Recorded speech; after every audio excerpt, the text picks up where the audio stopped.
North east के जो नतीजे आ रहे हैं वैसे ही रुझान TV9 और पोलस्ट्रैट के 2024 के सर्वे में भी दिख रहे हैं। और TV9 भारतवर्ष पहला चैनल है जो नॉर्थ ईस्ट के 3 राज्यों के चुनाव के नतीजों के साथ साथ आपको यह भी बता रहा है कि अगर आज चुनाव हुए तो देश का मूड क्या है। इससे आपको अंदाजा लग जाएगा कि 2024 में क्या हो सकता है, 2024 की तस्वीर क्या होगी। अब आपके सामने हम 7वां सवाल भी रखने जा रहे हैं। 7वां और अहम सवाल 2024 के सर्वे से जुड़ा हुआ क्या है, आइए वो आपको दिखाते हैं। हम आपको ग्राफिक्स के जरिए दिखाएंगे। देखिए ये वो सवाल है जो 7वां सवाल है। कॉमन सिविल कोड लागू होने से बीजेपी को क्या लाभ होगा, यानी क्या ये बड़ा मुद्दा है 2024 के चुनाव में, क्या है इस पर लोगों की राय जानने के लिए आइए सीधे रुक कर लेते हैं रवि का। बिल्कुल सुमेरा, 7वां हमारा सवाल था लोगों के सामने इस सर्वे में कि कॉमन सिविल कोड लागू होने से क्या बीजेपी को फायदा होगा, बीजेपी को लाभ होगा। तो इसके जवाब में लोगों ने क्या कहा यह भी देख लेते हैं। हां के रूप में कितने उत्तर आए, 65.8% लोगों ने कहा हां इससे होगा फायदा। नहीं के रूप में 20.9% लोगों का मानना कि नहीं इससे कोई नहीं फायदा होगा। और जो लोग इस बारे में कुछ भी नहीं कह पाए यानी कह नहीं सकते 13.3। तो ये नतीजे सवाल के जवाब के रूप में हमने आपके सामने रखे। निशांत, संकेत साफ है, लोगों का मानना है कि फायदा होगा। यानी कि आप जो बता रहे हैं कॉमन सिविल कोड, जिसको लेकर अब यह कहा जाता है कि शायद ये अगला एजेंडा होगा, कॉमन सिविल कोड लागू हुआ तो बीजेपी को फायदा।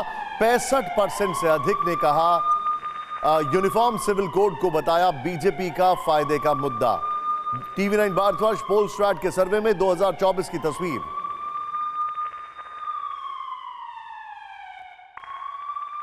सीधे मैं चलूंगा, अशोक जी मेरे साथ हैं। अशोक जी, ये एक अलग मुद्दा है और ये मुद्दा नेक्स्ट ऑन एजेंडा कहा जा रहा है, आप इसको कैसे असेस कर रहे हैं? नहीं, मुझे लगता है कि आम जनता के लिए जो अपील होने वाले मुद्दे हैं वो बेरोजगारी, महंगाई, ये तमाम मुद्दे हैं।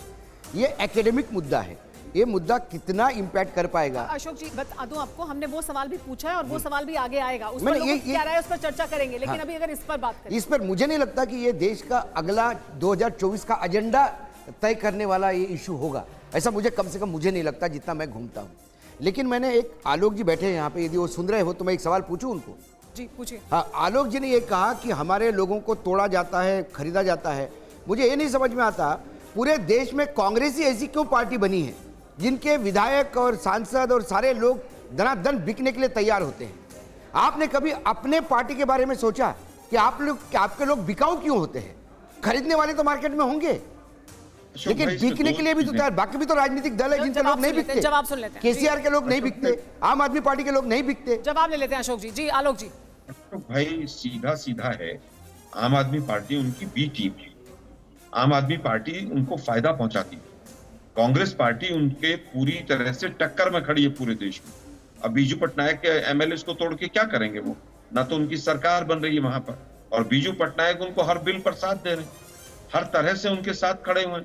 टीआरएस ने तमाम बिलों को साथ मदद करने में मदद की है। राष्ट्रपति का चुनाव हो, उपराष्ट्रपति का चुनाव हो, राज्यसभा का बिल हो, आप 2014 से उठा के देख लीजिए, जिस तरह से बीजू जनता दल ने हर मुद्दे पर मदद की है, तो कैसे उनको तोड़ेंगे? क्यों तोड़ेंगे? वो क्या मिलेगा? राष्ट्रपति का चुनाव मत जोड़िए। क्या आपके राष्ट्रपति के लिए शिवसेना ने समर्थन किया था जब आपके खिलाफ थी? वो एनडीए का पार्ट थी, वो तो स्ट्रेटेजिक हो जाता है। यदि अपने राज्य का कोई आदमी राष्ट्रपति बनता है तो वो भूमिपुत्र या भूमिपुत्री के नाम से साथ जाते हैं।